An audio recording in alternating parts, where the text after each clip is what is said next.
Hello and welcome to History at Night. When you think of the Olympic Games, you likely imagine a global festival of sport. Thousands of athletes from every country competing for gold, silver and bronze medals. But the original Games, the ancient Olympics, were a very different affair. They were smaller, harsher, and in many ways far more profound. There were no gold medals, there were no national teams, and the athletes competed completely naked. Why would anyone endure years of brutal training, travel across dangerous lands, and compete in violent, often deadly events, all for a simple crown of olive leaves? The answer was something more valuable than gold: glory. In ancient Greece, to be an Olympic champion was to touch the divine, to win a piece of immortality, and to bring unimaginable honour to yourself, your family and your city-state, all under the watchful eye of Zeus, king of the gods. So tonight you will become one of these athletes. We will leave the modern world behind and travel back over 2,000 years. You will experience the long and grueling transformation from a farm boy into a hardened competitor. You will make the long pilgrimage across Greece, survive the brutal, month-long trial at Elis, and swear your sacred oath to the gods. You will experience the roar of the crowd, the dust of the stadium, and the thrill of victory that could make you a legend forever. But before our journey begins, please take a moment to like the video and subscribe. It's a simple and wonderful way to support the channel, and it means a great deal to me. I'm also always curious to know where in the world and at what time you're joining me tonight, so I'd really love to hear from you in the comments. And now settle in, let the noise of the modern world fade away, and let us travel back to a time of olive groves, marble temples, and the pursuit of immortal glory. Your world is small, and it smells of dust and wild thyme. You are 14 years old, and the boundaries of your life are the silver-green olive groves that belong to your father, the rocky path that leads to the community well, and the sun-bleached stone walls of the handful of houses that make up your demos, one of the many rural villages that dot the rugged countryside of Attica. On a clear day, from the highest hill, you can just make out the distant gleam of marble from the Acropolis in the great city of Athens, a place that feels as distant as the moon. This word is the root of your identity. On a small scale, it is your village, this specific collection of families, fields and traditions bound by history and blood. But in a greater sense, the demos refers to all citizens of your city-state, the collective people from whom power flows. For you, though, it is simply home, the only world you have ever known. Life here is governed by the sun. It wakes you in the morning, casting long shadows from the hills, and it drives you to the shade of the fig trees in the breathless heat of the afternoon. The only sounds are the incessant, high-pitched ringing of the cicadas and the distant bleating of your family's goats. Your body is not a temple, it is a tool. It is strong not from any formal training, but from the simple, relentless labour of your existence. You wake before dawn, your first task to lead the goats to their grazing patch. You spend hours under the sun, working the soil of the groves, your back and shoulders aching with a familiar, deep-set burn. In the evening, you haul heavy clay jars of water back to the house for your mother. Your hands are hard and calloused, your feet are tough from the unforgiving ground, and your skin is the colour of baked earth. You do this without thought or question. It is the life your father lived, and his father before him. The great stories of heroes and gods feel like they belong to another world entirely, tales told on winter nights that have no bearing on the hard, practical reality of your days. But today is different. The midday work is done, and a rare hour of respite is granted. You are with the other boys of the demos seeking shade near a dry creek bed. An argument, as it often does, turns into a challenge. Lycaon, whose father owns more goats than anyone else, and who is bigger than you, boasts of his speed.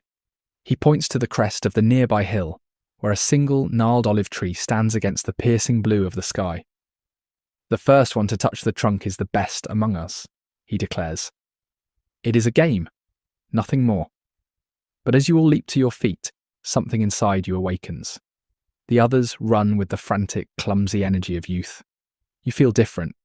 Your feet barely seem to strike the ground. The steep, rocky incline that usually winds you is not an obstacle, but a welcome challenge. You feel your lungs drawing in the hot air easily, powerfully. The shouts of the other boys fade behind you, replaced by the sound of the wind rushing past your ears. You are not just running, you are flying over the earth. You reach the ancient tree, a full 50 paces ahead of Lycaon, your hands slapping against its rough bark while he is still struggling up the slope. You are not even out of breath, only filled with a strange, exhilarating energy you have never felt before. As the other boys arrive, panting and cursing, you notice someone else has been watching. It is Diocles, an old man whose son died in a skirmish with a raiding party from a rival city years ago. He no longer works the fields, but spends his days sitting in the shade, observing the life of the demos. He is said to have travelled to Corinth and even Sparta in his youth, and he carries an authority that the other elders lack. He beckons you with a single, crooked finger. You approach him with caution. His eyes, usually clouded with memory, are sharp and clear. They are not looking at you, the boy, but at your body. He studies your legs, your shoulders, the depth of your chest. You do not run like a goat herder, he says, his voice a dry rasp. You run like a stag. How old are you? You tell him. He nods slowly, stroking his grey beard. There is a gift in you, boy. A gift from the gods. To let it wither in these dusty fields would be an insult to them. He speaks of things you have only heard in whispers. The games at Nemea, the festival at Isthmia, and the one that matters above all others. He says the word Olympia, and for the first time, it does not sound like a myth. It sounds like a destination. Later that evening, you watch as Diocles speaks with your father, a stern and practical man who measures life in harvests and rainfall. Look at you in a way he never has before. He sees past the son, the labourer, and for the first time, he sees the potential for something more, a chance at a legacy, at a glory that his fields could never provide. The conversation ends. Your father walks over to you, his face a mask of grim determination. He places a heavy hand on your shoulder. Tomorrow your brothers will tend the goats, he says. Your life as a farmer is over. Diocles says you must be tested. Your real work is about to begin. You look out at the familiar hills, now bathed in the purple light of dusk, and you realise they are no longer the border of your world. They are the first step on a new and terrifying path. The journey from your demos is a descent from the quiet hills into a roaring sea of humanity. As you pass through the great gates of Athens, the familiar world of ringing cicadas and bleating goats is swallowed by an overwhelming din, the rumble of cartwheels on stone, the ceaseless shouts of merchants in the agora, the cacophony of a city that never rests. The air is thick with the unfamiliar smells of charcoal smoke, exotic spices, and the sweat of the crowd pressing in from all sides. Your father guides you through the dizzying maze of streets, his hand a firm grip on your shoulder, leading you to a walled compound on the city's edge, a famous gymnasium. This, he tells you, is your new world. The moment you step through the gates, your senses are overwhelmed. This is not a building. It is a world unto itself. Before you lies the palestra, a vast square courtyard of packed earth, surrounded by a covered colonnade where robed men, older and wealthier than any you have ever seen, stand talking and gesturing. Beyond it, you see long, open-air running tracks stretching into the distance. The men here train in the traditional Greek way, their physiques on full display. They are bigger than you, their muscles more defined, their skin a latticework of old scars and fresh scrapes. They move with a purpose and confidence that makes you feel small and soft, a boy in a land of giants. The air itself is different here. It is thick and heavy, carrying a scent you have never experienced, a pungent, almost cloying mixture that will soon become the smell of your own life. It is the smell of olive oil, gallons of it, warming in the sun. It is the smell of fine sand and dry dust, kicked up by running feet and grappling bodies. And under it all is the sharp metallic tang of male sweat, the odour of pure, unending exertion. The sounds are just as alien, the rhythmic thud of bodies being thrown in the wrestling pit, the sharp, guttural grunts of men lifting stone weights, the high-pitched whir of a bronze discus slicing through the air, and underpinning it all, the constant sharp commands of the trainers. You are led to one of these men, your new master. He does not greet you or ask your name. He simply looks you over, his eyes critical, missing nothing. His first command is simple. Your training starts now. Remove your tunic. You do as you are told, folding the simple garment that connects you to your old life. Here you are not a farmer's son, you are an athlete, and your body is now an instrument to be honed. Another youth, an assistant, hands you a small clay flask of olive oil. You watch the others and mimic their actions, pouring the cool, viscous liquid into your palm and rubbing it across your body. Next, you are guided to a bin of fine sand and instructed to coat your oiled body in a light layer of dust. The trainer explains that this helps with grip and protects the skin. Finally, you are put through a series of grueling exercises, running, jumping, lifting, not as training, but as a raw assessment of your capabilities. Your muscles, accustomed to the rhythms of farm labour, scream in protest at these new, explosive demands. When it is over, you are panting, your body trembling with an exhaustion deeper than any you have ever known. But you are not done. You are handed a slengis, a curved, bronze instrument you have never seen before. You are shown how to use it, to brace your skin and scrape away the thick paste of oil, sand, sweat and dirt. The process is rough, leaving your skin red and raw. As you stand there, scraped clean but still reeking of the gymnasium's unique perfume, you look at your own reflection in a polished bronze shield hanging on the wall. The boy who left the demos this morning is gone. In his place is a raw, aching apprentice in the house of sweat and oil. This strange, brutal place has claimed you. Your new life quickly settles into a rhythm of monotonous, grinding toil. The world of your childhood, the goats, the fields, the scent of your mother's baking bread, fades into a distant memory. Your entire existence now revolves around one principle, a word your trainer drills into you until it echoes in your sleep. Ponos. He explains that it means more than just pain or work. It is purposeful, sacred suffering. It is the noble toil through which a boy is hammered into a man and a man is elevated into a hero. Your body, he tells you, his voice devoid of sympathy, is a block of unworked marble. I am the sculptor, and my tools are exhaustion and pain. Through Ponos, we will chip away the soft, useless parts of you and reveal the champion within. Your days are no longer measured by the sun, but by the tetras, a 4-day cycle that governs your exertion. The first day is one of preparation and moderate intensity, short sprints, light exercises. The second day is the day of high intensity, a brutal, all-out assault on your physical limits that leaves you trembling on the verge of collapse. The third day is for recovery, but it is not rest. It involves slow, deliberate movements and skill refinement. The fourth day is one of medium intensity, a bridge back to the beginning of the cycle. This rhythm is relentless. There are no holidays, no days of true rest.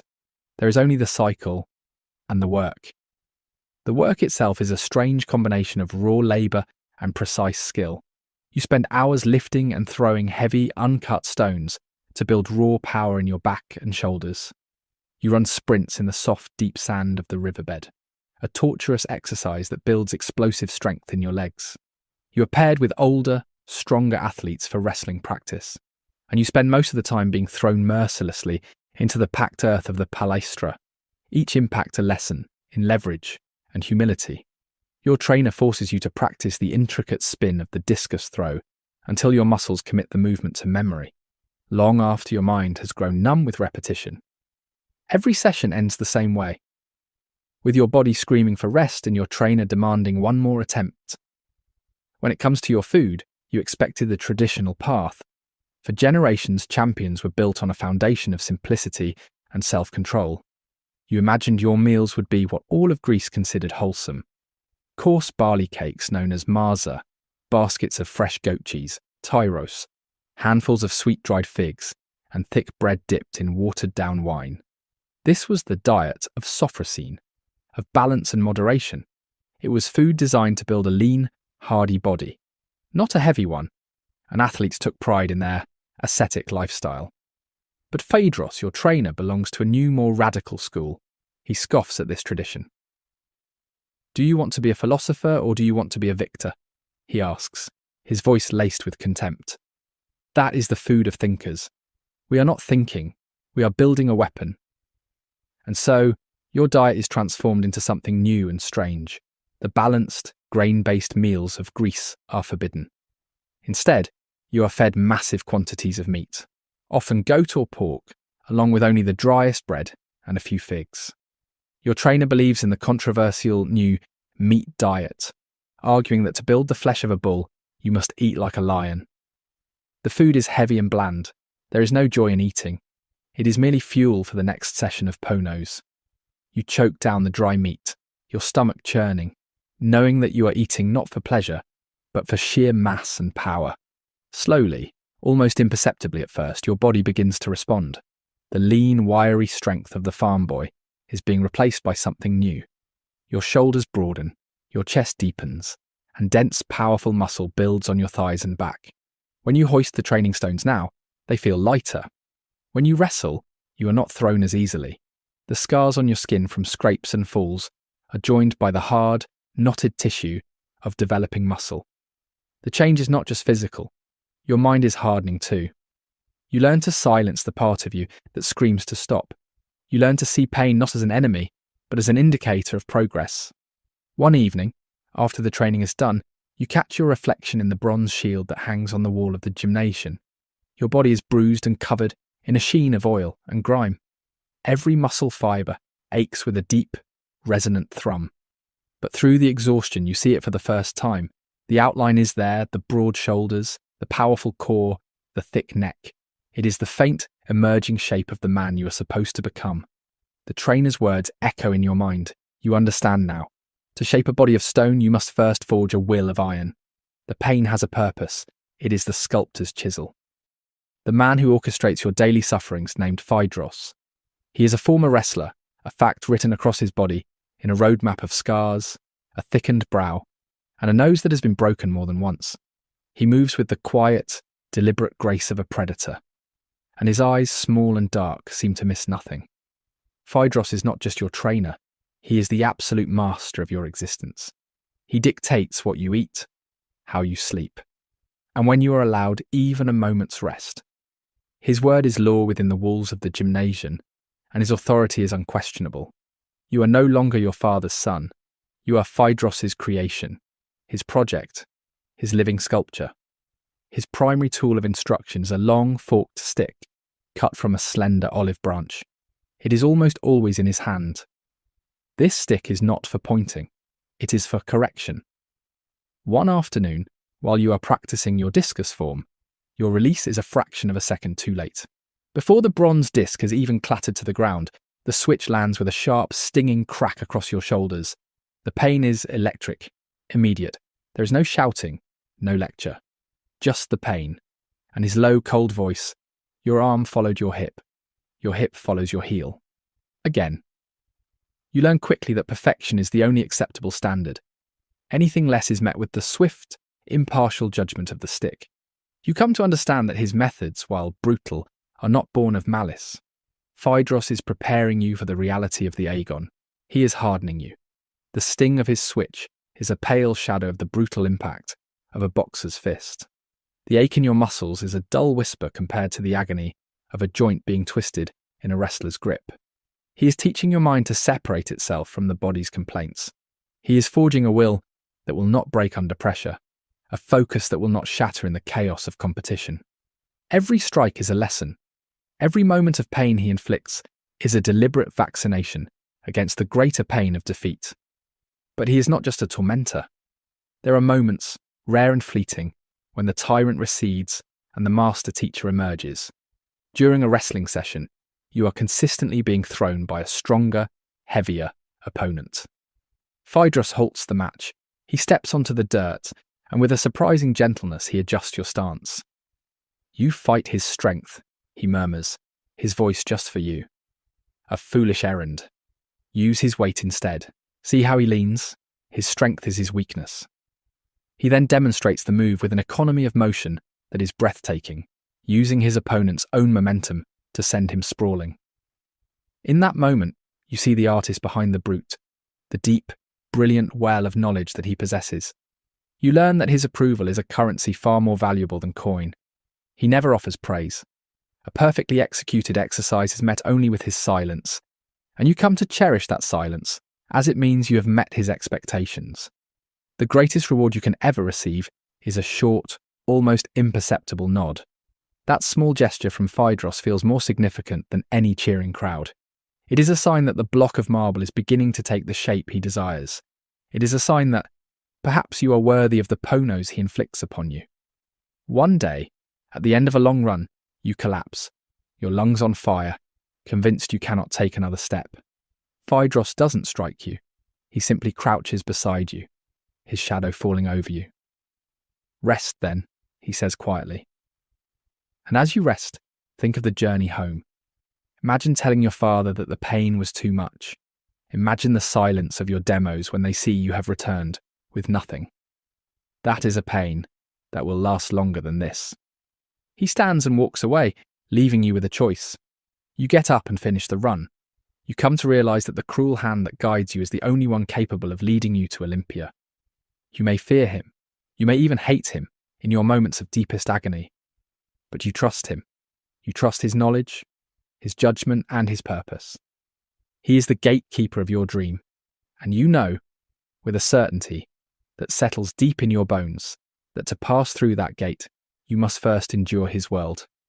And so, you endure. You surrender yourself completely to the rhythm of his commands, to the endless cycle of ponos. Day bleeds into week, week into month. The seasons turn outside the walls of the gymnasium, but inside your world there is only the unchanging routine of toil and exhaustion. The boy of 14 who first walked through the gates vanishes, hammered away by the relentless work. In his place, a man is forged. You are 18 now, and the man you have become would be unrecognizable to the boy who left the demos. The soft lines of youth are gone, hammered away, and replaced by the dense, powerful muscle of a pentathlete. Your shoulders are broad, your hands are calloused into thick plates of leather, and your mind, once filled with the simple concerns of the harvest, is now a focused instrument, honed by the relentless discipline of your master, Phaedros. You are no longer new. You are no longer a boy. You are a weapon, waiting to be unleashed. One morning, the familiar rhythm of the gymnasium is broken. Two men arrive, their clothes marked by the dust of a long journey. They are the Spondophoroi, the truce-bearers from Elis. They carry bronze staffs as symbols of their sacred authority, and a hush falls over the entire complex as they enter. All activity ceases. Wrestlers disentangle, runners halt, and even the sharp-tongued trainers fall silent. The presence of these men commands a deep, instinctual reverence. They move to the centre of the palestra, and one of the heralds raises his staff. His voice rings out with ancient formality, a proclamation he will deliver in every major city in the Hellenic world. He declares the will of the gods. The great games in honour of Olympian Zeus will be held in 2 months' time. And from this moment, until the last traveller has safely returned to his home, the Ekaheria, the sacred truce, is in effect. The words hang in the air, transforming everything.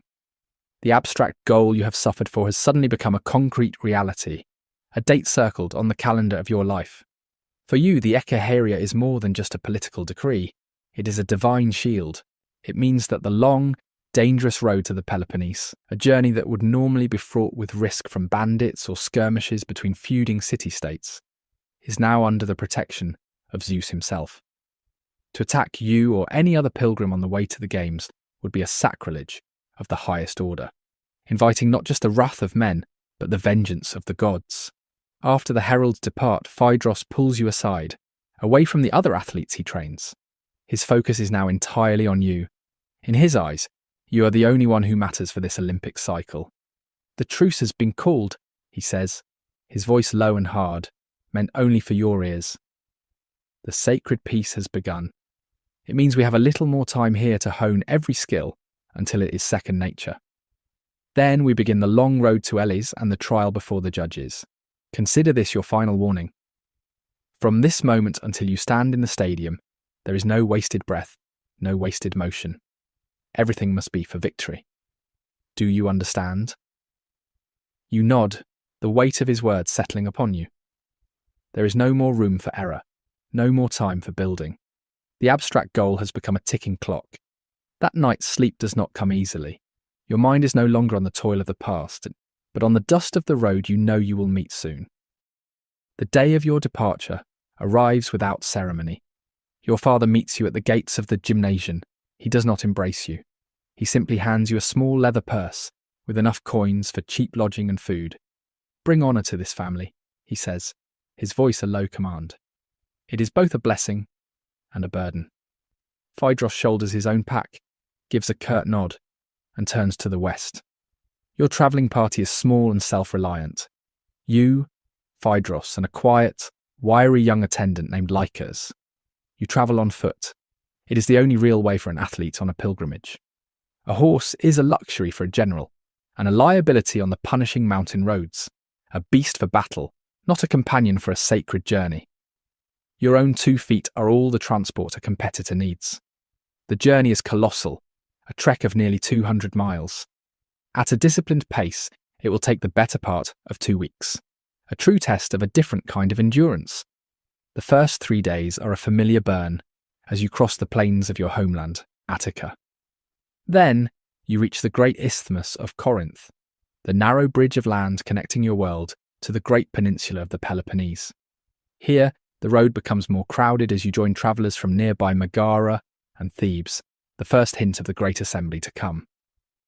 After crossing the isthmus, your path turns southwest, and for several more days, you push through the rugged, hilly territory of Achaia. It is here, nearly a week into your journey, that the true river of humanity begins to form. Roads from the north carrying pilgrims from Delphi and Thessaly merge with your own. The path becomes a slow-moving, crowded artery of life, all of it pouring west towards the same sacred destination.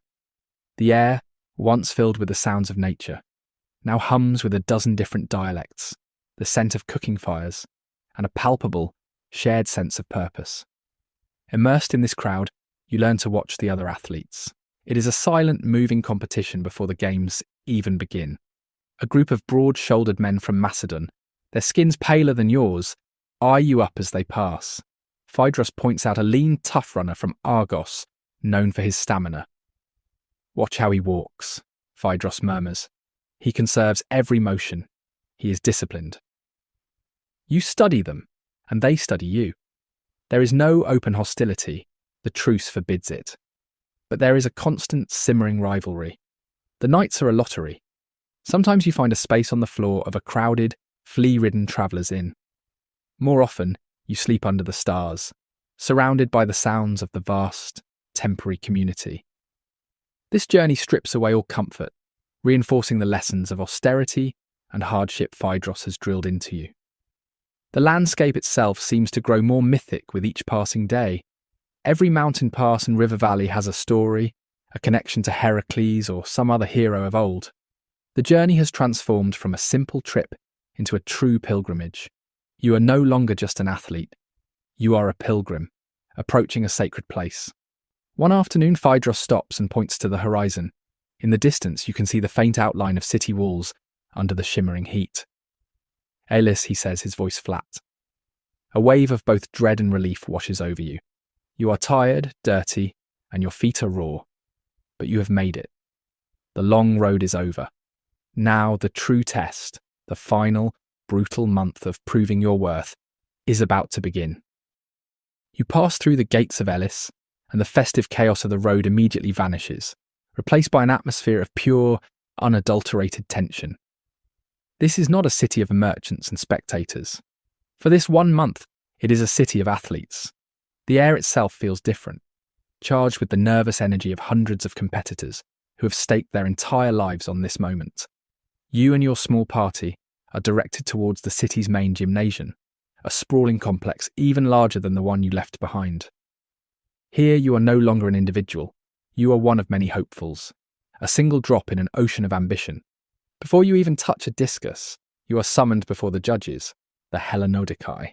They are men of high birth from the noble families of Elis, and they carry an aura of almost divine authority.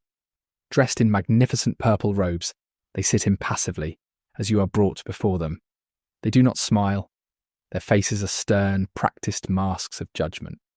One of them records your name, your father's name, and your home city in a register. Another inspects your body. not with the calculating eye of a trainer, but with the cool dispassion of a priest examining a sacrificial animal to ensure it is without blemish. You feel the weight of their gaze, knowing these men hold your dream in the palm of their hands. Their word is absolute law. Life becomes a brutally simple and unwavering routine, and for you the first change is a profound shock. For 4 years, under Phaedros's command, you have eaten meat like a lion to build your strength. Here, that is forbidden. The judges enforce the old ascetic diet on all competitors to ensure fairness and piety. You all eat the same simple meals, coarse barley cakes, figs, and cheese. This is a measure of humility, stripping away every athlete's special preparations to return them to a state of shared discipline before the gods. You feel a knot of fear in your stomach. Will your power fade on this simple fare? But Phaedros dismisses your concern with a look. The foundation is built, he tells you later in a quiet whisper. This is now a test of your spirit's endurance, not just your body's. You are now surrounded by the very best from the entire Hellenic world. In the wrestling pit, you see Spartans whose bodies seem to be hewn from rock. On the running track, you see men from Sicily who are so fast they appear to float over the ground. The confidence you have carefully built is shaken. Here, you are merely one of 100 others who are just as strong and just as hungry as you are. One afternoon, you witness a javelin thrower, a man you recognize from the road, get dismissed with a quiet gesture from a judge after a poor performance. His dream dies in an instant. The fear this instills in you is cold and sharp. And so you push on, day after identical day. The sun rises, you train until your muscles tear, you eat your simple meal, you fall into a dead sleep, and you wake to do it all again. The month becomes a blur of pain, dust, and focus. You no longer think of your home or your past. There is only the next exercise, the next command, the next rival. Men you trained beside 1 week are gone the next, their dreams extinguished. The crowd of hopefuls thins with each setting sun, and you survive, one day at a time, holding on to your ambition with a desperate, silent grip. Phaedros is your shadow, coaching you with his eyes and with urgent, quiet counsel in the evenings. And then, after a lifetime of toil, condensed into 30 days, the final day of the month arrives. All the remaining athletes are gathered in the main courtyard. A profound silence falls as one of the chief judges steps forward, holding a papyrus scroll. He begins to read the names of those who have been deemed worthy to proceed to Olympia. Each name called is met with a quiet explosion of relief from one man and a wave of despair from a dozen others. The list feels impossibly long, then terrifyingly short. You hold your breath, your heart hammering against your ribs. And then you hear it. Your name. The sound is so overwhelming that the world seems to go silent for a moment. You have survived. You look at Phaedros, who gives you a single, sharp nod. It is the highest praise he has ever offered. The proving is over. You are now truly an Olympian. The night after the selection is unlike any you have ever known. The oppressive tension that has suffocated the city of Elis for a month finally breaks. A quiet, exhausted camaraderie settles over you and the other men who have been deemed worthy. You are no longer rivals, not for tonight. You are survivors. You share a flask of watered-down wine with a wrestler from Thebes, a man you considered your mortal enemy just yesterday. You exchange a silent, respectful nod with the swift runner from Sicily. You have all passed through the same fire, and a new unspoken bond has been forged between you, the brotherhood of the chosen. The procession begins at dawn. It is a slow, solemn, and magnificent affair. At the head of the column march the Hellanodikai, their purple robes a stark statement of their sacred authority. Behind them, you and the other athletes walk together, a great procession of the finest physiques in the Hellenic world, moving not with the urgency of a race, but with the measured tread of a religious pilgrimage. Phaedros walks near you, his usual harshness replaced by a grim, focused silence. He is no longer your master tormentor. He is your guide on this final, holy leg of the journey. The road from Elis to Olympia is known as the Sacred Way, and you feel its significance with every step. On the first day, the march stops at a sacred spring that bubbles up from the earth. Here, a purification ritual is held. One by one, you and the other athletes wash your hands and faces in the cool, clear water, a symbolic act of cleansing yourselves of the profane world of training before you present yourselves to the gods. The simple act focuses your mind, stripping away lingering fear and replacing it with a profound sense of purpose. The day concludes at a designated stopping point along the sacred way, and camp is made as the sun sets. There is no revelry, only the quiet sounds of hundreds of men preparing for the final leg of their journey. The air is filled with a unique mixture of exhaustion and electric anticipation. Phaedros sits with you by a small fire, not speaking of technique, but of mindset. Tomorrow you will see the grove, he says. Do not let your awe make you forget why you are there. You are not a spectator. You are an offering. You sleep that night on the hard ground, closer to your goal than ever before, the dreams of glory wrestling with the fear of the gods. The procession resumes with the first light of the second day. The final miles feel different. The anticipation from the night before has sharpened into a keen edge. The path begins to wind through gentle hills, shaded by ancient silver-leafed olive trees. You can feel a change in the air itself, a stillness, a sense of approaching something of immense power and antiquity. Then you come around a final bend in the road, and the valley opens up before you. You stop, and your breath catches in your throat. It is Olympia. It is not a city of men, but a sanctuary of the gods. Dominating everything is the Temple of Zeus, a structure so massive and perfectly proportioned that it seems impossible it was built by human hands. You can see the smaller, more ancient temple of Hera nearby, and the row of stone treasuries built by various city-states. And in the centre of it all, you see not a building, but a great dark mound, the altar of Zeus, built over centuries from the compacted ash of countless sacrifices. The entire grove seems to hum with a silent, invisible power.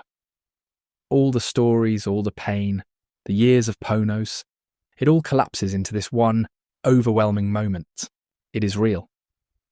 Phaedros places a heavy hand on your shoulder. This, he says, his voice thick with a reverence you have never heard from him before, is what you have bled for. You take your first steps into the sacred heart of Olympia, the Altes. The ground beneath your feet feels different, charged with history and divinity. The sounds of the world seem to fade away, replaced by a profound, ringing silence. You have left the world of men behind. You have entered the domain of the gods. And here, upon their holy ground, your ultimate fate will be decided.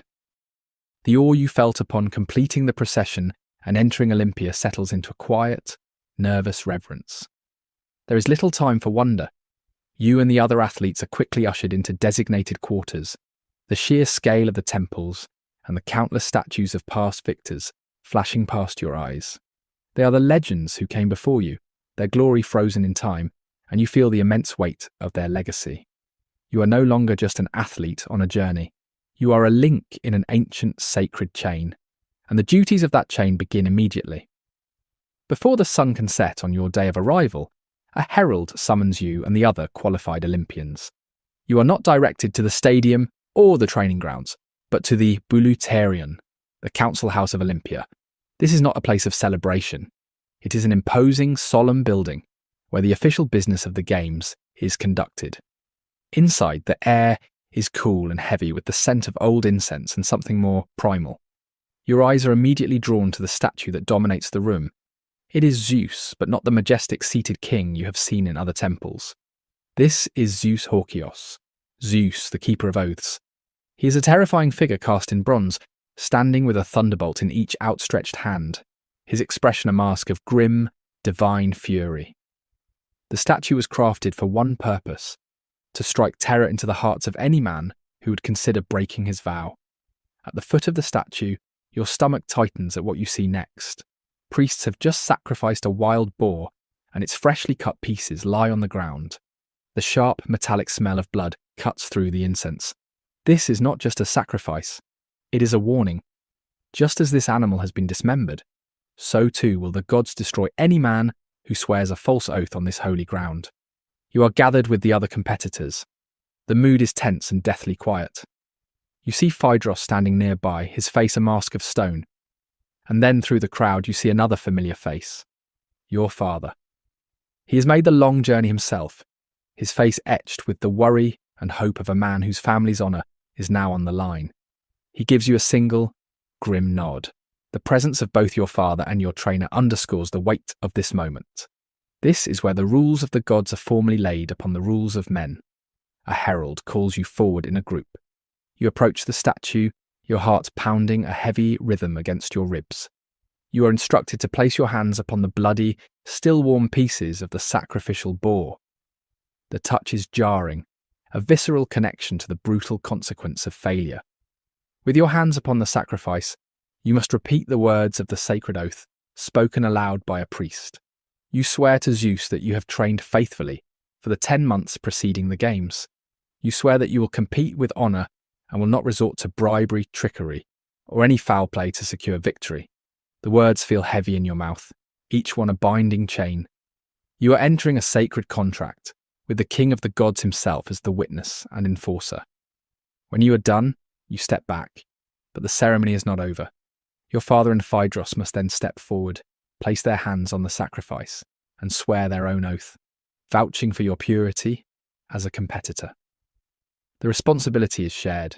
If you cheat, you bring disgrace and divine retribution not only upon yourself but upon your family and your master. Finally, you walk out of the dark, intimidating Boulaterion, and back into the bright sunlight. The world looks the same, but you feel profoundly changed. A sacred, terrifying bond has been tied around your soul. The games are no longer simply a contest of muscle and skill. They are now a test of your piety and your honour, held in the direct sight of the gods. The path to victory is clear, but the penalty for cheating is no longer just disqualification. It is utter and divine destruction. The morning after the oath dawns with a new energy. The sacred tension of the formal opening has given way to a buzzing, chaotic excitement. Today, your own contests have not yet begun. You and your fellow athletes are, for a few hours, spectators. A great river of people is flowing away from the sacred grove, and you are swept along with them, drawn by a sound that starts as a low hum and grows into a deafening roar. The sound pulls you toward a vast, open plain outside the Altes, the Hippodrome. You have never seen a spectacle of this scale. This is not a formal stadium of stone, but a massive, oblong track of packed earth, flanked by natural hillsides that are now teeming with tens of thousands of people. The air is thick with dust and the smell of horses, a churning sea of shouting, gesturing, and betting spectators. This is where the first and most expensive of the contests are held. This is the domain of the rich.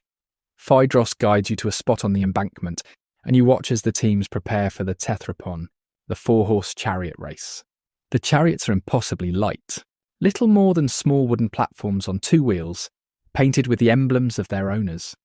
The horses are magnificent, powerful creatures from the finest breeding lines in Greece, their muscles twitching with nervous energy, their harnesses gleaming with bronze. Phaedros points to one team. Owned by a nobleman from Syracuse, he says, his voice laced with a cynical respect. And that one, by an Athenian general. They will not risk their own lives, of course. They hire drivers. But if the chariot wins, the olive wreath and the glory belong to the owner. You see the drivers, lean, tough men whose faces are grim masks of focus.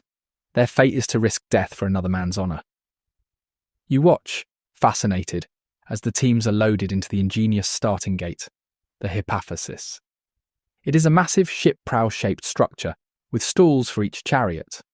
As the trumpet sounds, a complex system of ropes is lowered in sequence, first for the chariots in the back, then the ones in front, releasing them onto the track in a perfectly fair start. The moment the last gate drops, the crowd erupts in a single, deafening roar. The race is an explosion of organised chaos. The thunder of 40 hooves shakes the very ground you stand on. The light chariots bounce and skid on the uneven track, throwing up a blinding cloud of dust. The real test comes at the far end of the track, at the tight 180-degree turn around the post. It is here that skill, bravery and luck collide.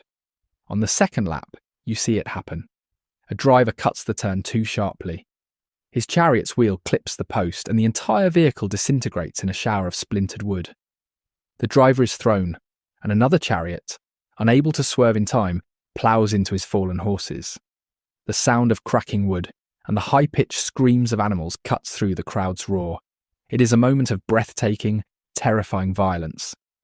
Phaedros tells you of the legends of the track, of a spot on the course known as the Taraxippus, the horse frightener, an invisible presence that is said to panic the animals and cause the most spectacular crashes.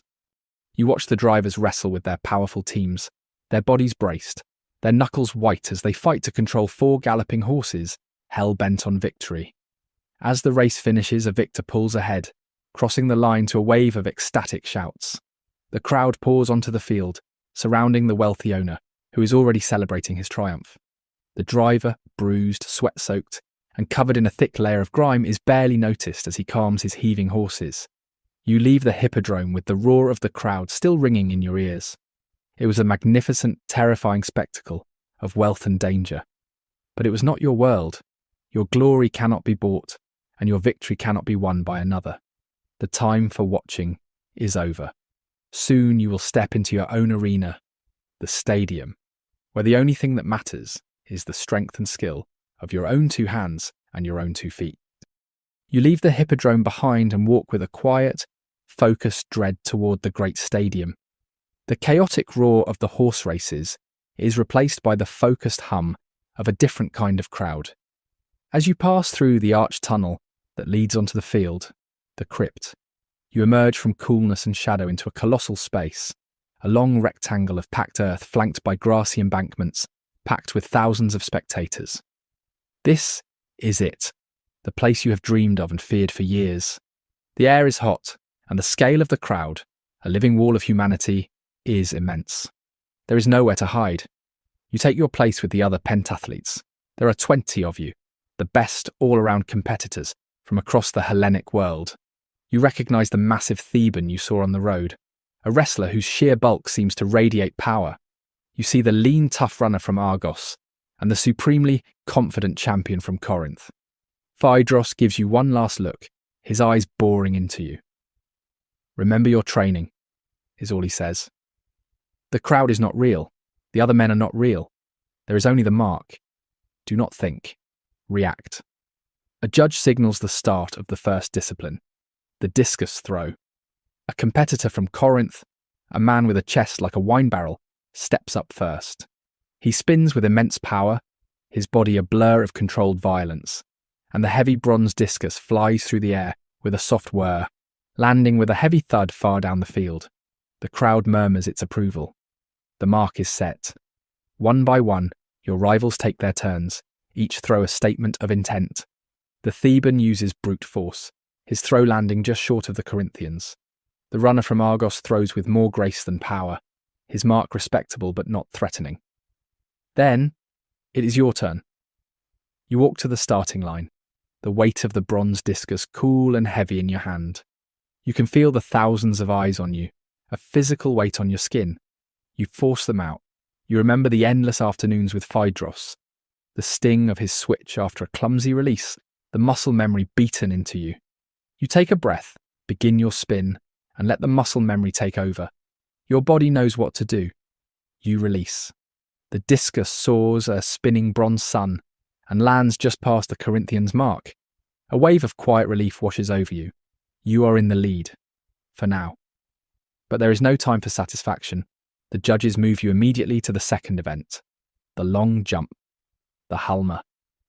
It is the most technical of the field events, a true test of rhythm and coordination. You are each handed 2 halteres, crescent-shaped stone weights, each as heavy as a small melon. A flute player begins a slow rhythmic tune, a melody designed to guide the timing of your approach. The Corinthian seeking to reclaim his lead goes first. He swings the weights powerfully, but his timing is off. He stumbles on his landing, and the jump is only average. The crowd groans its disappointment. You watch as the Theban takes his turn. He uses the heavy stones to launch his massive frame forward, landing with a powerful thud that shakes the ground. The mark is impressive. The pressure is back on you. You step to the line, the stones feeling heavy in your hands. The flute music seems distant. All you can hear is the pounding of your own heart. You begin to swing the weights, forward and back, building momentum. You remember Phaedros' voice, a constant echo in your mind. Let the stones pull you. Do not fight them. At the perfect moment, you launch yourself forward, thrusting the stones out in front of you as you jump. then pulling them back violently in midair to propel your body forward. You land hard in the sandpit, stumbling but staying on your feet. You wait, holding your breath, as a judge inspects the mark. He straightens up and looks at the crowd. Your jump is longer than the Thebans. You are still in the lead. As you walk back to the competitors' area, you see two men from the group being quietly dismissed by the judges. Their performance in the first two events was not good enough. They will not continue. The field of contenders is shrinking. You have survived, but the javelin, your weakest event, is next. There is no time to savour your lead. The judges move the remaining group of athletes, a dozen of you are left now, to the far end of the stadium for the third event. The javelin throw, the Akon. A cold knot forms in your stomach. This is the discipline you fear. Your body is built for the power of the discus and the explosive coordination of the jump. The javelin is different. It is a creature of pure technique, a test of fluid grace that has always felt awkward in your powerful frame. Phaedros's voice echoes in your memory from 1,000 frustrating practice sessions. You cannot force it. You must guide it. Let it fly. You are each handed a slender javelin of elderwood, about as tall as you are, with a small bronze tip. The crucial element is the ankyle, a thin leather thong wrapped around the centre of the shaft. You watch the others. The massive Theban, your main rival, throws with clumsy brute force. His javelin wobbles in the air and lands with a disappointing thud. He is a wrestler, and it shows. This gives you hope. But then the champion from Corinth steps forward. His movements are like a dancer's. He takes a short, rhythmic run-up, his fingers expertly looped in the ankyle. As he throws, the thong unwinds, spinning the javelin with a sharp hiss. It flies with perfect, stable grace, soaring through the hot air and piercing the earth an incredible distance away. The crowd roars. The mark is monumental. The pressure on you is now immense. You don't need to beat the Corinthians' throw. No one will. But you must produce a mark good enough to keep you in the top tier. You step to the line, your palms sweating. You can feel the familiar awkwardness as you grip the shaft and loop the leather thong around your fingers. You close your eyes, shutting out the crowd, the Theban, the Corinthian. You picture Phaedros. You remember his endless corrections. You begin your run, trying to feel the rhythm, not force it. You throw. The javelin leaves your hand cleanly, spinning as it should. It is not the most beautiful throw. It is not the longest. But it flies true and lands with a solid, respectable mark. You have not failed. You have survived. As the judges review the marks, more men are dismissed, their shoulders slumped in defeat. The field has now been cut to just 5 men. The final qualifying event before the wrestling finale is the Stadion, a single furious sprint down the length of the stadium. You walk to the balbis, the stone starting line, and place your bare feet into the parallel grooves cut for the runners. Your muscles are heavy, screaming with the fatigue of the 3 field events. Beside you stands the runner from Argos, the lean, tough specialist. On your other side, the massive Theban settles into a clumsy starting position, his body built for grappling, not for speed. This is a test of what you have left. A judge raises his arm, then brings it down with a sharp cry. You explode from the line. The earth flies beneath your feet. The roar of the crowd becomes a single, sustained wall of sound. You are not thinking of form, only of the finish line, a simple line drawn in the dirt that now seems like the only thing in the world. The runner from Argos is a blur, pulling ahead to win the race as everyone expected. But you are right behind him, your lungs on fire, driving your exhausted body forward with pure will. You cross the line second, the Corinthian is third. The Theban lumbers across last, his face a mask of grim effort. You stand bent over, hands on your knees, gasping for air, the taste of blood and dust in your mouth. An agonizing silence falls over the stadium as the judges confer, their heads close together. They are calculating the results of all 4 events, deciding the 2 finalists. After what feels like an eternity, a herald steps forward. The crowd falls silent. The pentathlon, he bellows, his voice echoing across the field, will be decided by a final contest of wrestling between the 2 highest-scoring athletes. He turns to the judges who give him a name. From Thebes, the son of Damaster. The massive wrestler roars and beats his chest. He has made it to the final. The herald waits for the crowd to quiet. He looks at his tablet again. A long, terrible pause. He looks directly at you. And from Athens, the son of Ariston. The world seems to stop. You have done it. You have made it to the final. All that stands between you and the olive wreath is the mountain of muscle and bone from Thebes.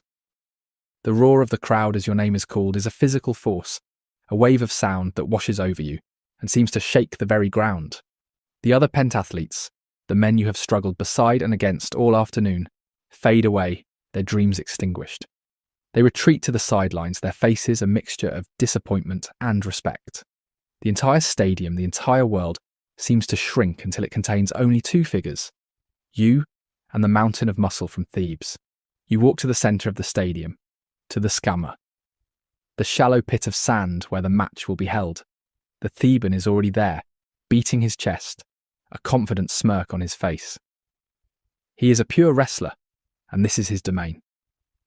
You are an all-arounder, your body exhausted from 4 previous events. Phaedros rushes to your side for one final, urgent instruction, his voice a low hiss in your ear. Do not meet his charge. His strength is a rock, and you will break against it. Be water. Evade him. Use his own weight against him. Remember your training. A judge gives the signal. The match begins. You circle each other, your bare feet sinking into the warm, soft sand. The contrast between you is stark. He is a bull, thick-necked and broad, moving with a ponderous, inevitable force. You are leaner, quicker, your body a map of taut, efficient muscle. He charges. You heed Phaedros's words, sidestepping his initial lunge. He grunts in frustration. You lock up, and you feel his power for the first time. It is immense, a crushing, brute force that threatens to overwhelm you. He gets you in a body lock, his arms like iron bands around your ribs, and simply lifts you from the earth. With a roar, he slams you to the ground. The impact drives the air from your lungs in a painful gasp. The sun seems to dim for a moment. A fall. The Theban stands over you, raising a fist to the cheering crowd. He is one throw closer to the wreath. A knot of despair tightens in your gut. Phaedros is shouting from the side, but his voice is lost in the noise. You force yourself to your feet, your back screaming in protest, and take your place again. The second round begins. You know you cannot survive another display of pure power. You must be smarter. You stay low, moving constantly, forcing him to turn, to chase you. He grows impatient, his movements becoming sloppy. He lunges again, reaching for your head. This time you are ready. As he comes forward, you drop your centre of gravity, duck under his grasping arm, and pivot. You use his own massive momentum against him, executing a hip throw that Phaedros drilled into you 1,000 times. The Theban's feet leave the ground. He crashes onto his back, with a look of pure shock on his face, sending up a cloud of dust. The crowd roars, a sound of surprise and delight. 1 fall each. The third and final round is a war of attrition. The scorching sun and the accumulated exhaustion of the day have taken their toll on both of you. Your movements are slower, your lungs burning. The sweat and oil on your bodies mix with the dust, turning your skin to a slick, gritty mud. You are locked together for what feels like an eternity, a grueling stalemate of heaving chests and straining muscles. You see an opening, a moment of weakness. He overcommits, reaching for your neck one last time. It is now or never. You duck under his arm, lock your hands behind his thick back, and drive forward with every last ounce of your being.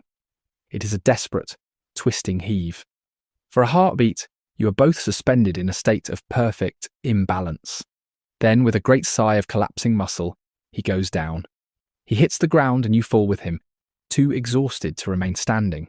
There is a moment of absolute silence. You lie in the dust, the weight of the Theban beneath you, your ears ringing.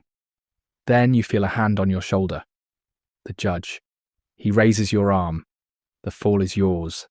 The match is yours. The pentathlon is yours. The roar of the crowd, the sound of your own immortality, washes over you. But you barely hear it. The world is a blur of dust and exhaustion. The first person to reach you is Phaedros.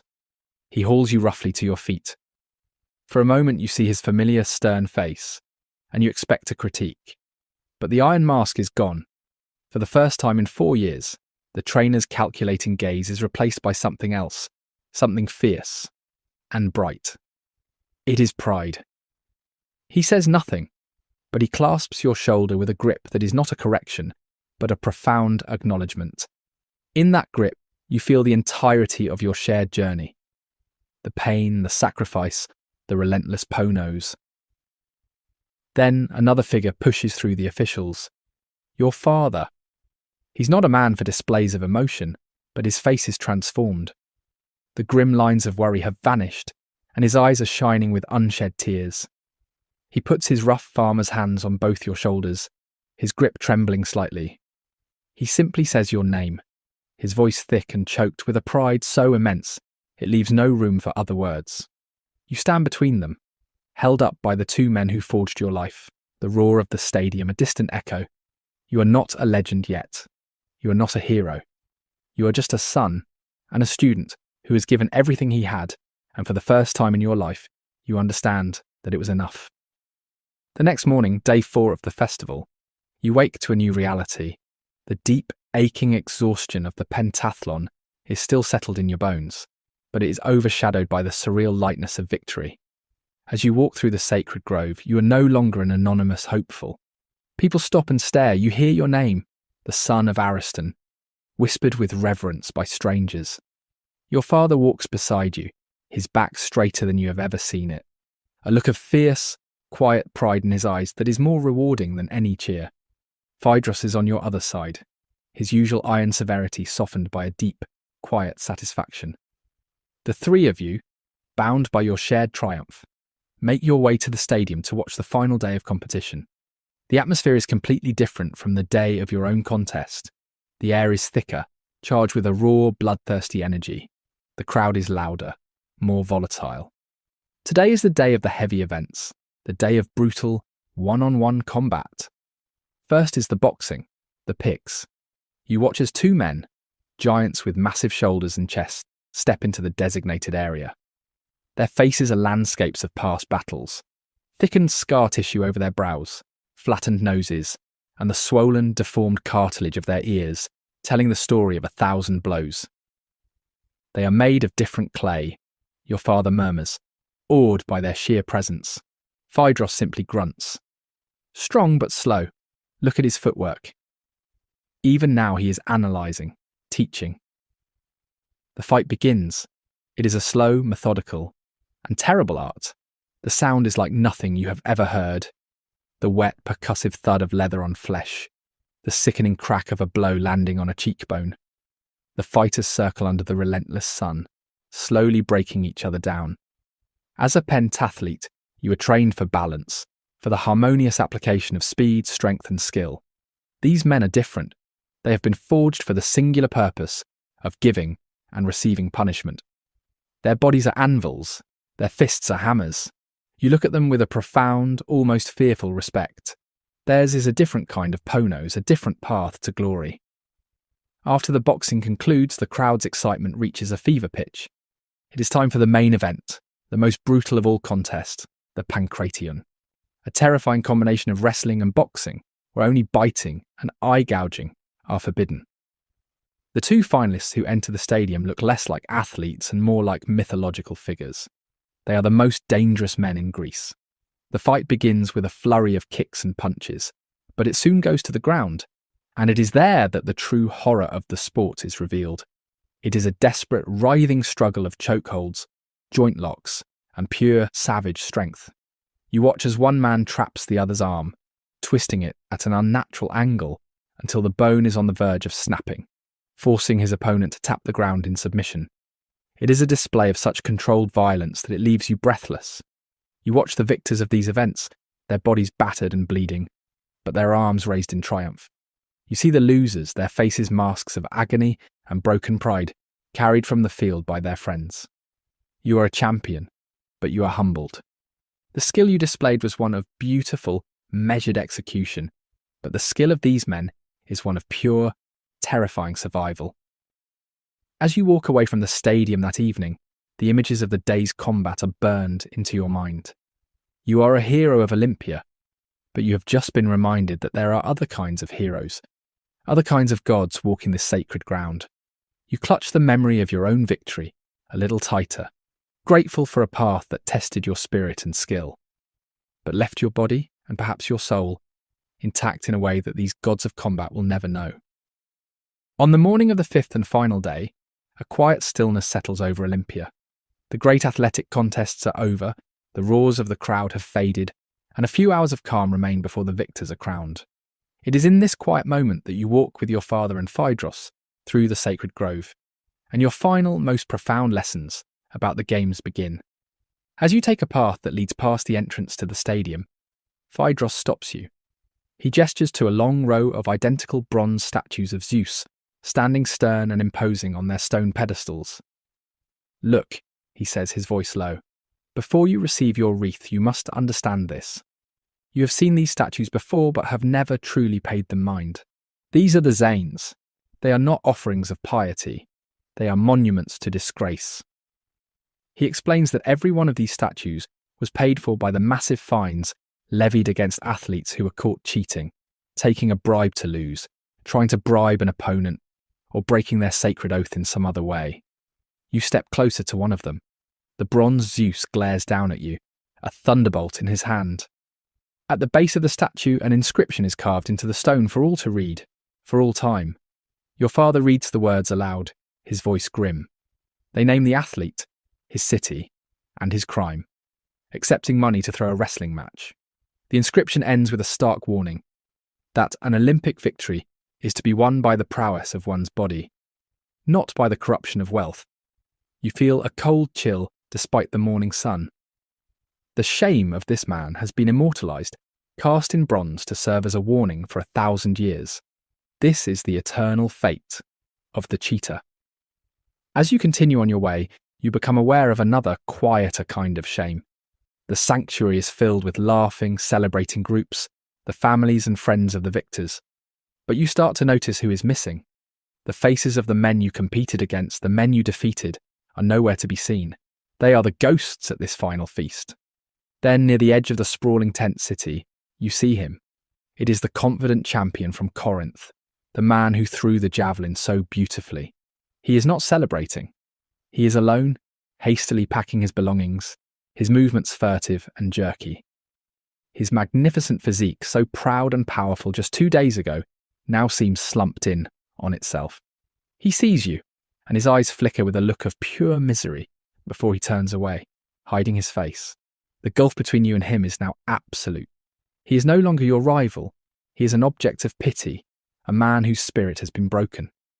Phaedros sees you watching. "For him there will be no hero's welcome," he says, his voice flat and devoid of sympathy. "There will be no poet to sing his name. He will take the longest road home and enter his city in silence, hoping no one sees him. That is the fate of the defeated." You finally understand. You have not just won a wreath of olive leaves. You have escaped the 2 terrible fates that await every man who comes here. To lose is to be forgotten, to be erased by a wall of silence. To cheat is to be remembered forever for your dishonour. Victory is the only path that offers escape. Standing there between the bronze monuments to the cheaters and the living ghosts of the defeated, you at last comprehend the true and total meaning of your triumph. You are now ready to receive your crown. Your sober walk through the grove, past the monuments to disgrace and the ghosts of the defeated, is interrupted by a herald's call. The hour has come. You and the other victors are summoned to assemble before the great temple of Zeus. The final moment is at hand. You join the procession, a small exclusive group of the most powerful men in Greece. You walk beside the champion of the Stadion race, the victor of the boxing match, whose face is a swollen mask of triumph, and the fearsome Pancratiast who now seems almost serene. The rivalry is gone, replaced by the quiet, profound respect of shared glory. As you walk, the massive crowds cheer, no longer as partisans for their own cities, but in adoration of you all. They throw flowers and colourful ribbons at your feet in a shower of celebration. You come to a stop before the massive bronze doors of the Temple of Zeus. The building is so colossal it seems to hold up the sky. Here, in the direct shadow of the god, the 10 Hellanodikai await, their purple robes brilliant in the sun. Beside them, on a table of ivory and gold, are the prizes. Not gold, not silver, but simple green wreaths, freshly cut with a golden sickle from the branches of Calistephanos, the sacred wild olive tree that grows behind the temple. A herald's voice, amplified by a bronze horn, booms across the sanctuary, silencing the thousands of spectators. One by one, he announces the champions. He starts with the winner of the ancient stadion race, the premier event. Then he moves through the other contests. Finally, he calls the victor of the pentathlon.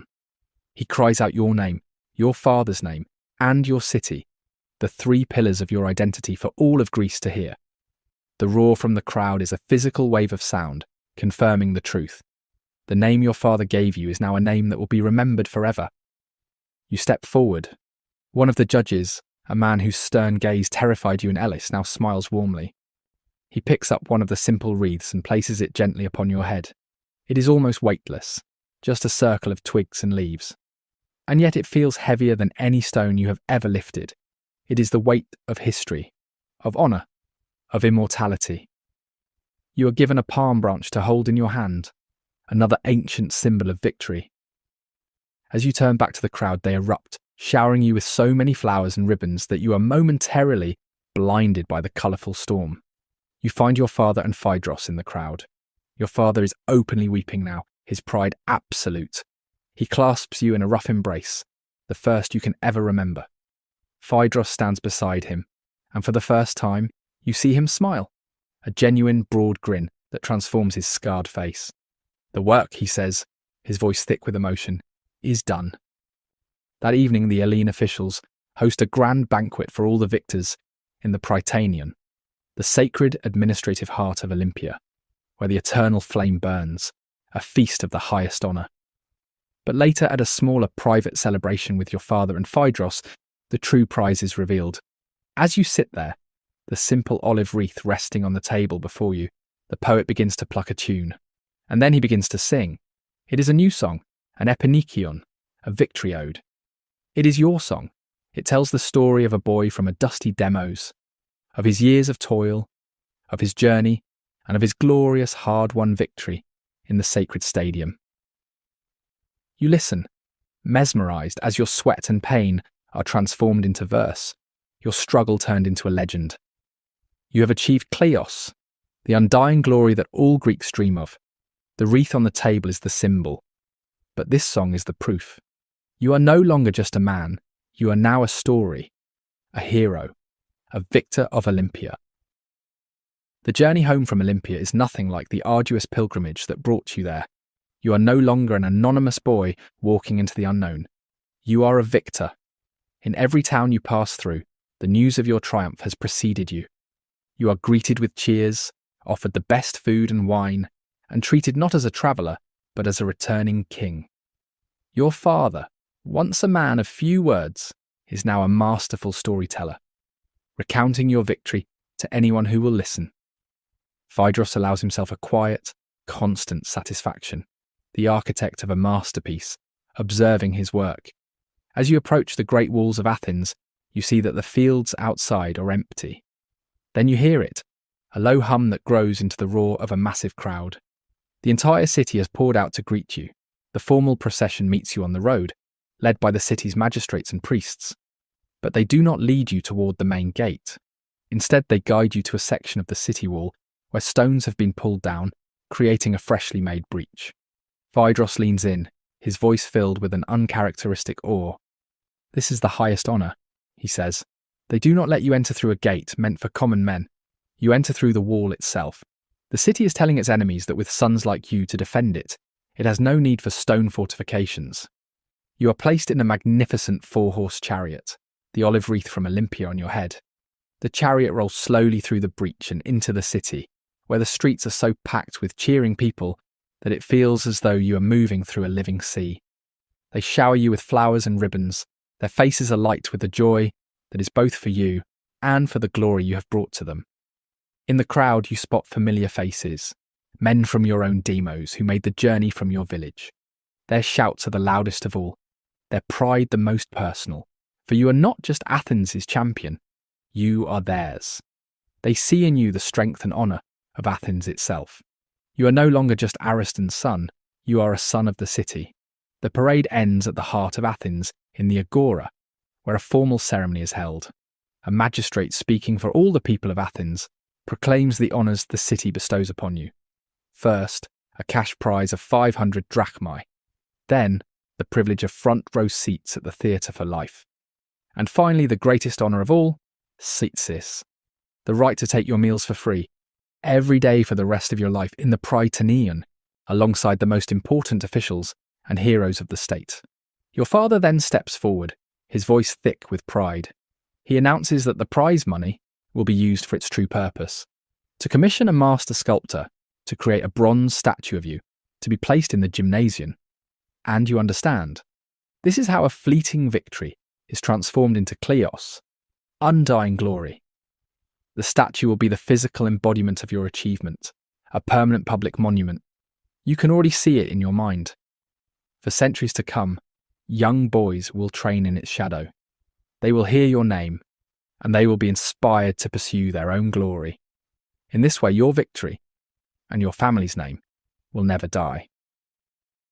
You stand there, the hero of the hour, the olive wreath on your head and the adoration of an entire city washing over you. You look at your proud father, at your satisfied master Phaedros, and at the cheering faces in the crowd. The long, painful journey that began in a distant village has ended here on the pinnacle of the world. Your name is set in stone, your story is set to music, and your likeness will be cast in everlasting bronze. You have achieved everything a mortal man could ever dream of. You have become a legend. Your journey as an athlete is now complete. Your legend is secure. But your story was just one thread in a vast, complex tapestry that, for nearly 1,200 years, was the single most important recurring event in the entire Hellenic world. The victory wreath did not mark the end of an athlete's story. It was the beginning of a new life of immense privilege and expectation. For some, their new role was simply to be a living monument, spending their days in the city's gymnasium or public halls, their presence a constant source of civic pride. But for many, their heroic status was a key that unlocked the doors to power. The legendary wrestler Milo of Croton, for example, was said to have led his city's army into battle dressed as Heracles. Other victors became respected politicians and diplomats, their fame giving their words a divine weight.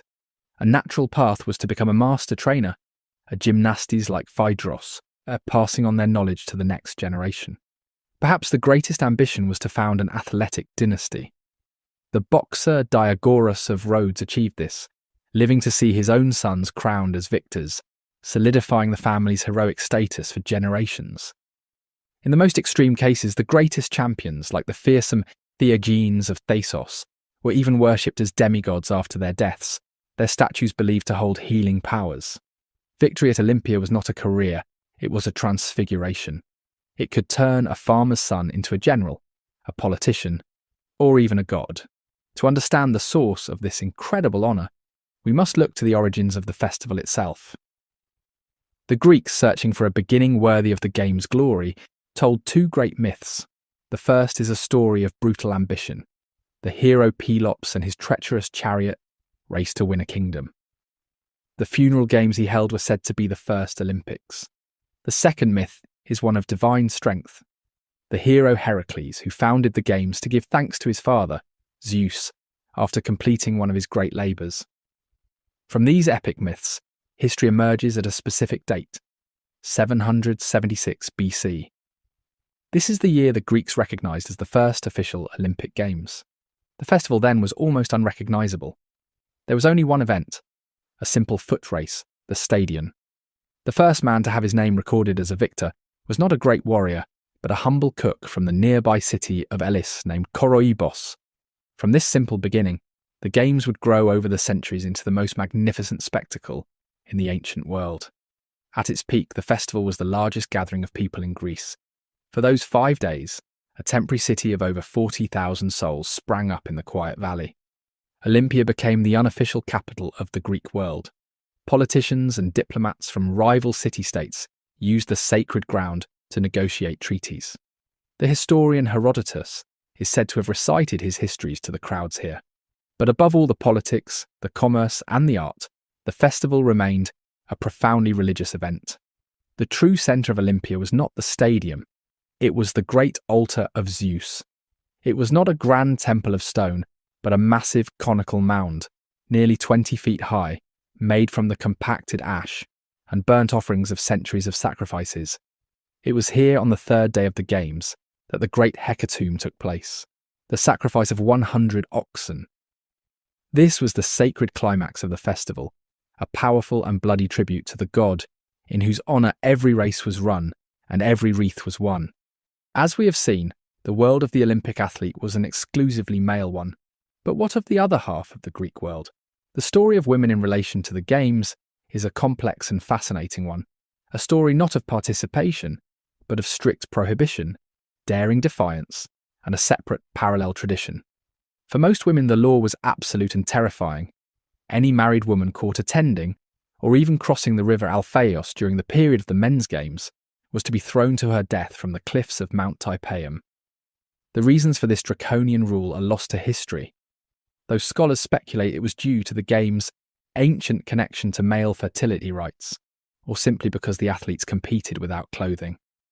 But one story survives of a woman who dared to defy this law, not for spectacle, but for love. Her name was Callipateira. She was the daughter of the legendary boxer Diagoras of Rhodes, and her brothers and son were all champion athletes. After her husband died, she trained her son for the games herself. On the day of his competition, she disguised herself as a male trainer and smuggled herself into the stadium. When her son won his match, Callipateira, overcome with ecstatic pride, leaped over the trainer's enclosure.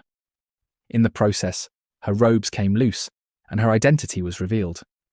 The Hellanodikai were faced with a terrible dilemma. The law demanded her execution. But to put to death the daughter, sister, and mother of Olympic champions was unthinkable. Out of respect for the immense glory her family had brought to the Games, they spared her life. However, they immediately passed a new rule to ensure such a thing could never happen again. From that day forward, all trainers, like the athletes themselves, had to enter the stadium naked. While Callipateira's story is one of defiance, the story of the Spartan princess Kiniska is one of ambition. As we've learned, she found the one loophole available to women. By owning and funding a winning chariot team, she became the first female Olympic victor in history. Her name entered into the official records, and her glory immortalised with a statue at Olympia, a sanctuary she was forbidden from ever setting foot in herself. These women were the rare exceptions. For most, the only outlet for athletic ambition was their own separate festival, the Heraean Games, held at Olympia in honour of the goddess Hera. These games were for parthenoi, unmarried young women. The competitors would run with their hair unbound, wearing a short tunic called a chiton that left their right shoulder and breast bare. They competed in a single event, a foot race, about 1/6 shorter than the men's stadium. The victor did not receive the same glory as a male champion, but her prize was still a great honour, a wreath cut from a sacred olive tree, a share of a sacrificed heifer, and the right to set up a painted portrait of herself in the temple of Hera. This was the complex reality for the unseen half of the Olympic world. It was a story of exclusion and prohibition, but also one of daring defiance, clever ambition, and a proud tradition all their own, a testament to the enduring human need for a chance at glory. The legend of the boy from Attica, and thousands of others like him, formed the bedrock of a tradition that lasted for an almost unimaginable length of time, nearly 1,200 years. The games continued even as Greece was conquered by Rome, with Roman emperors themselves sometimes competing. But the world was changing. A new religion, Christianity, was sweeping across the empire, and the ancient festivals, with their sacrifices to Zeus and their pagan gods, were seen as a relic of a dying world. The end, when it came, was delivered by a simple decree. In 393 AD, the Christian Roman Emperor Theodosius I abolished the Olympic Games, extinguishing a sacred flame that had burned for more than a millennium. After the final games were held, the sanctuary of Olympia began a long descent into ruin. Its treasures were plundered, its temples burned. In the 6th century AD, two massive earthquakes shattered the colossal stone columns and toppled the statues of the gods. Then, the nearby rivers, the Alfeios and the Cladios, changed their course and flooded the valley, burying the entire sanctuary under more than 20 feet of sand and silt. Olympia, the sacred heart of the Greek world, vanished from the face of the earth. For 1,000 years it was a lost world, its location a mystery, its glory preserved only in the fragile pages of ancient texts.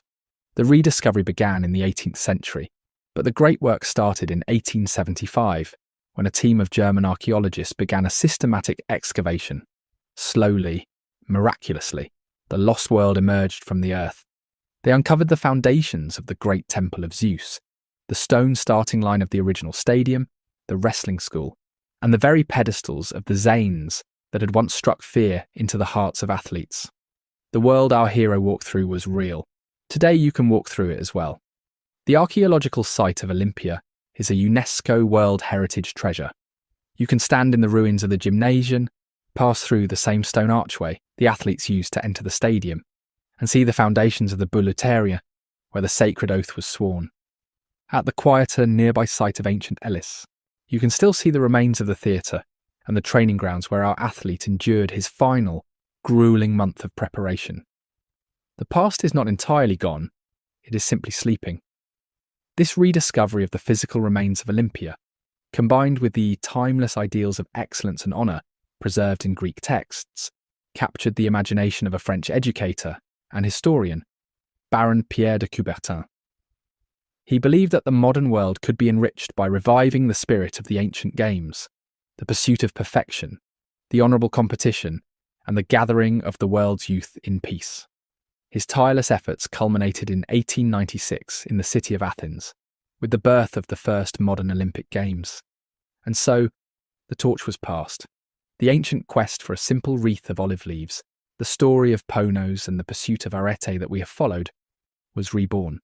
The world has changed in countless ways, but the fundamental human drive to push our bodies to their limits, to compete with honour, and to achieve a small piece of immortal glory remains. The sacred flame that was extinguished so long ago was eventually relit, and it burns to this day. And with that, our travels in the ancient world are at an end. Thank you for walking this long road with me. My hope is that the story of this young champion's struggle and triumph stays with you until we meet again in the shadows of the past. I wish you a calm and peaceful night.